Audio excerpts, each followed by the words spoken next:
오늘 우리가 함께 나눈 본문 말씀은 안디옥 교회가 세워지는 과정을 우리에게 전해주고 있습니다. 안디옥 교회가 세워진 곳인 이 안디옥은 BC 300년경에 로마의 황제였던 셀류쿠스 1세가 자신의 아버지의 이름을 따서 지은 그 이름이고 도시입니다.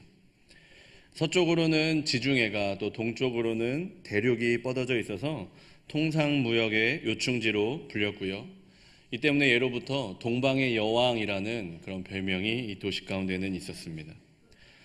로마 통치 그 시대에는 시리아라는 지역의 주도였습니다. 당시 로마 그 수도였던 로마와 또 이집트의 알렉산드리아에 이어서 세 번째로 큰 도시로 번영을 이루는 곳이었습니다. 그곳에 이 안디옥 교회가 세워졌습니다. 안디옥 교회는 소위 큰 교회였습니다.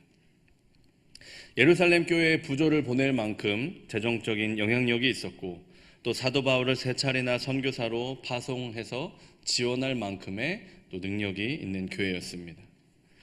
이처럼 크고 영향력이 있던 교회였던 만큼 교회 내에 많은 또 여러 가지 문제들이 있을 법도 한데요. 바울이 그의 서신을 통해서 많은 교회들에게 그 교회에 나타나고 있는 문제들과 또 어려움들을 권면하는 그런 서신들을 미뤄 보았을 때 신약 성경 어디에도 안디옥 교회에 대한 문제나 또 비판적인 이야기는 보이지 않습니다.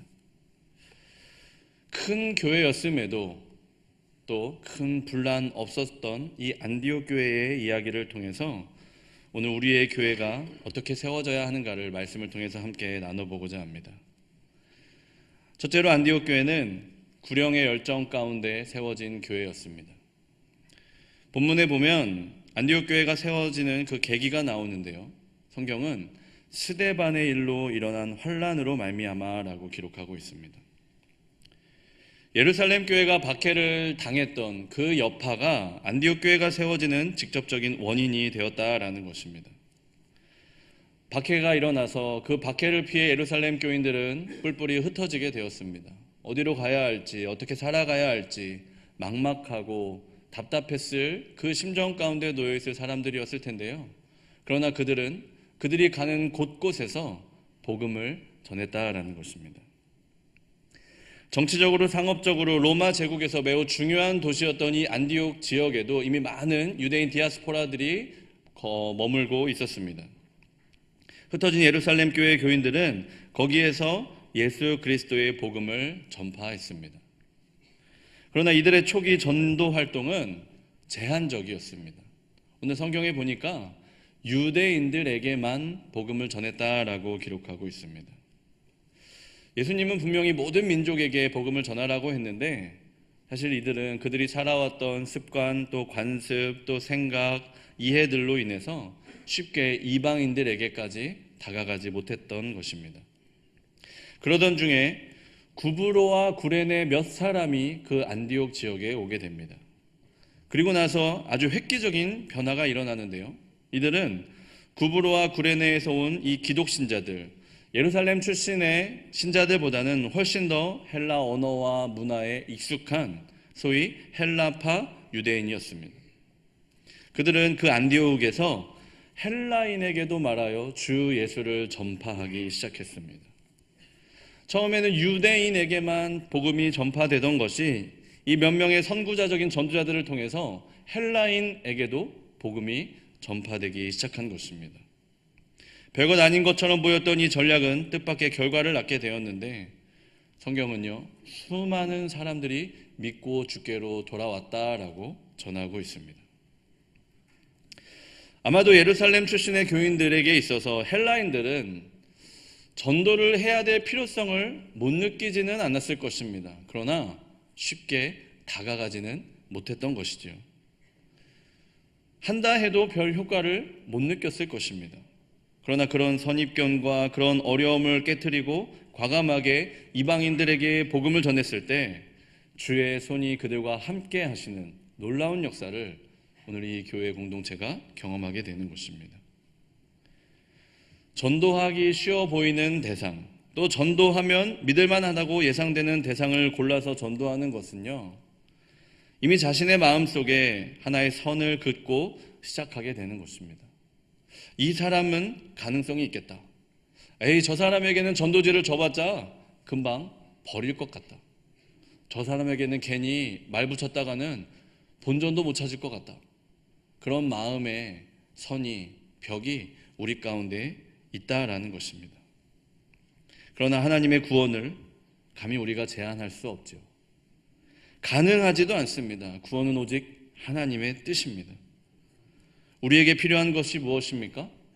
주의 손이 우리와 함께 하실 것이다 라는 그 믿음이면 됩니다. 구원은 하나님께 있습니다. 우리의 선택이 아닙니다. 그저 우리는 구령의 열정 가운데 복음을 전할 뿐입니다. 사랑하는 성도 여러분, 우리가 이 구령의 열정으로 회복되고 다시금 세워질 때 우리 왕중교회가 안디옥 교회와 같이 놀랍게 세워지는 역사가 일어날 줄로 믿습니다. 둘째로 안디옥 교회는요, 동역의 원리 가운데 세워지는 교회였습니다. 안디옥 교회에 대한 소문이 예루살렘 교회에 이르게 됩니다. 예루살렘 교회는 이 안디옥에 바나바를 파송하게 됩니다. 이것은 굉장히 이례적인 조치였습니다. 왜냐하면 바나바는 12사도 가운데 포함되어 있던 사도가 아니었습니다. 더욱이 그는 구브로 출신이었습니다. 흔히 얘기하는 갈릴리 출신의 선별된 제자 그룹이 아니었다라는 것입니다. 앞서도 말씀드렸듯이 이 안디옥은 대도시였고요. 그곳에서 성장하고 있는 소위 신흥 성장 교회였습니다. 어쩌면 서로들 가겠다고 그 사도들 가운데 분란이 일어났을지도 모를 일입니다. 왜냐하면 이들은 전례가 있었죠. 예루살렘을 향해 나아가는 그 예수님 앞에서조차도 서로 누가 크냐라고 싸우던 제자들이었습니다. 12사도가 아니었기 때문에 자격에 대한 논란이 있을 수도 있었을 것입니다. 그러나 오늘 성경에는요, 아무런 잡음 없이 바나바가 파송되는 것을 볼 수 있습니다. 유대 지역 출신인 자신들보다 헬라 지역 출신인 바나바가 그곳에 더 적합한 인물임을 오늘 예루살렘 교회는 판단했다라는 것이죠.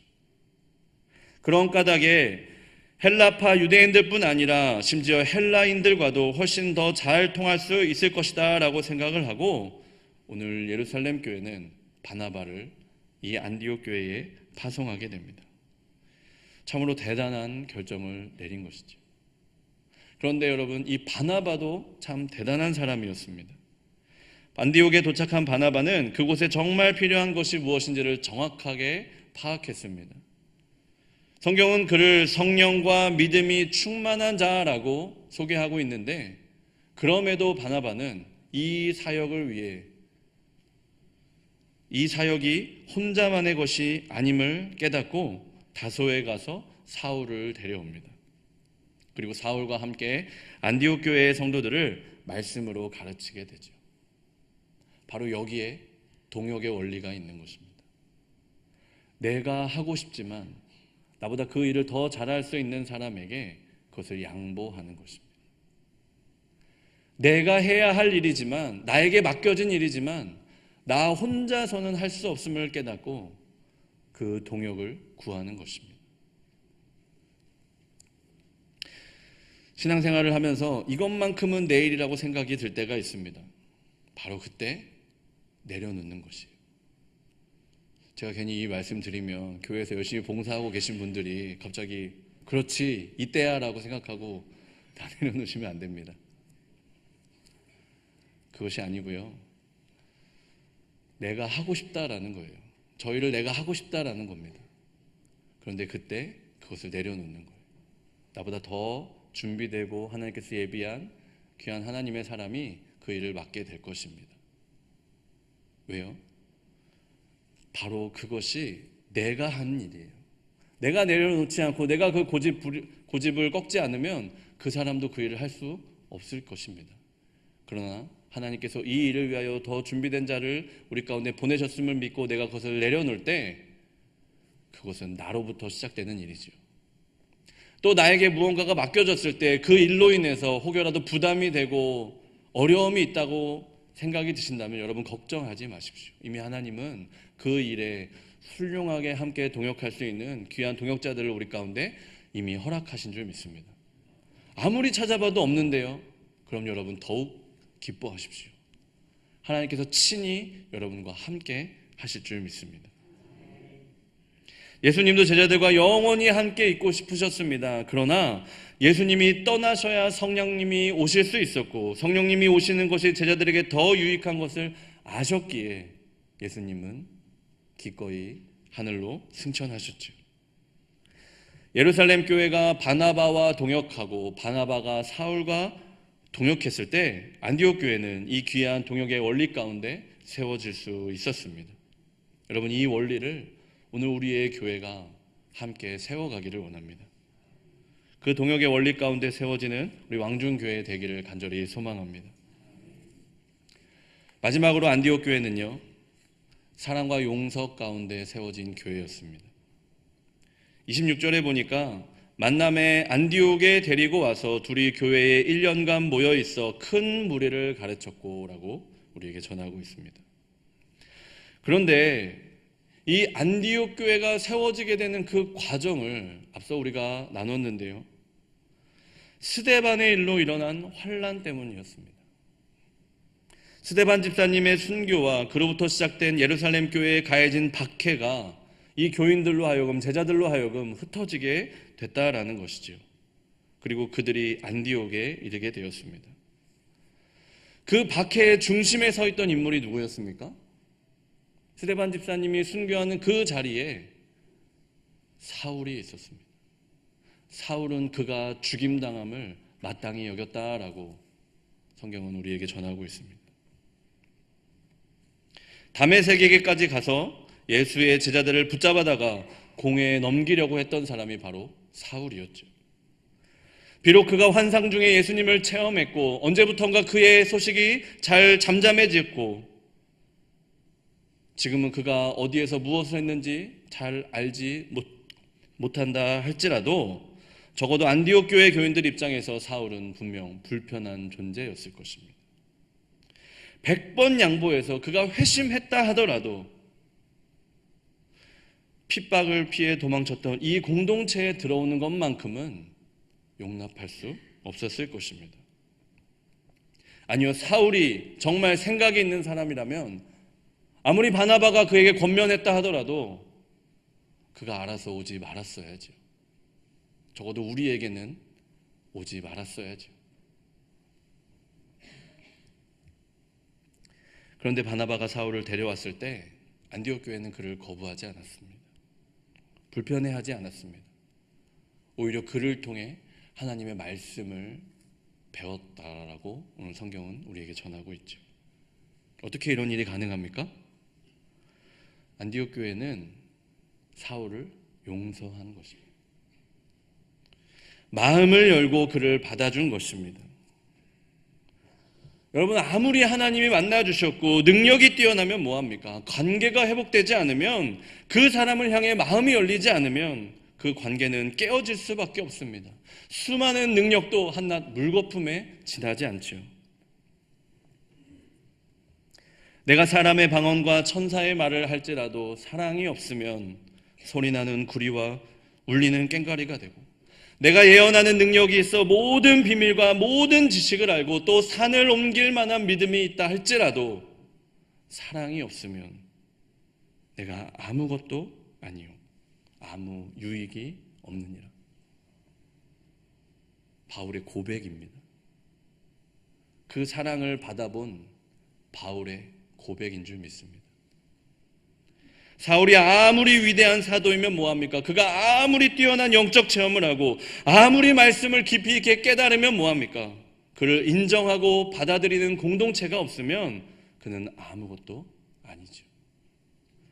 또 안디옥 교회가 아무리 크고 선교를 많이 보내는 그런 훌륭한 일을 하는 교회면 뭐합니까?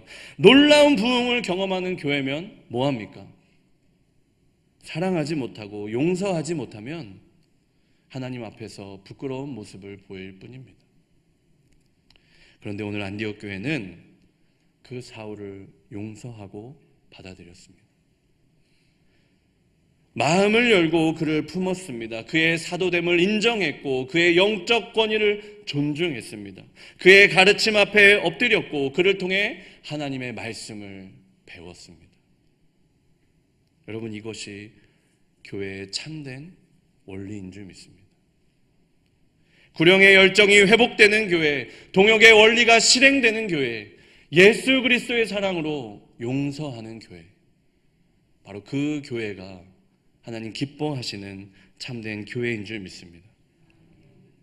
이 놀라운 은혜를 경험하고 이 역사를 완성해 갔던 안디옥 교회의 교인들에게 무슨 일이 일어났습니까? 그리스도인이라 일컬음을 받게 되었습니다. 그리스도인이라 일컬음을 받게 되었다라는 말은요, 세상 사람들이 그들을 그렇게 불렀다라는 것입니다. 신약성경에 그리스도인이라는 이 단어가 딱 3번 나옵니다. 오늘 본문을 포함해서 사도행전 26장과 베드로전서 4장에 등장을 합니다. 그런데 이 3번 모두 자신들이 스스로 그리스도인을 자칭하는 표현이 아니라 누군가에 의해서 불리워지고 평가될 때 이 단어가 쓰였다라는 것입니다. 우리가 스스로 그리스도인이라고 부르는 것은 의미가 없습니다. 정말 중요한 것은요, 세상이 우리를 그리스도인의 사람이라고 부르는 것이 중요하다라는 것이죠. 안디옥 교회는 세상 사람들로부터 그리스도를 따르는 사람이라는 것을 인정받았습니다. 그런데 이것은 주님의 명령이셨습니다. 새 계명을 너희에게 주노니 너희가 서로 사랑하라. 내가 너희를 사랑한 것 같이 너희가 서로 사랑하라. 너희가 서로 사랑하면 이로써 모든 사람들이 너희가 내 제자인 줄 알리라. 아멘. 그저 그들에게 주어진 그 복음대로, 그 말씀대로 그들은 복음을 전했고 동역의 원리 가운데 살아나가고 마음을 열고 그리스도의 사랑으로 용서했을 뿐인데, 오늘 예수님이 명하신 이 명령을 실현해내는 놀라운 역사가 안디옥 교회에 있었다라는 것입니다. 사랑하는 여러분, 우리 교회가 이런 교회 되기를 원합니다. 그리스도인으로 채워지는 공동체 되기를 원합니다. 세상이 우리를 바라보며 저들은 참으로 그리스도인이구나라고 그렇게 고백할 수 있는 그런 교회, 바로 우리 왕중교회 되기를 간절히 소망합니다. 함께 기도하시겠습니다.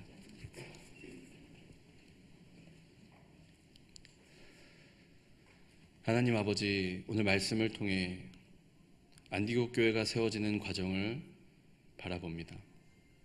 구령의 열정 가운데 세워지는 교회, 동역의 원리가 실행되는 교회, 그리스도의 사랑으로 용서하는 교회. 하나님, 우리 교회가 이런 교회 되게 하여 주시옵소서. 예수 그리스도 이름으로 기도하옵나이다.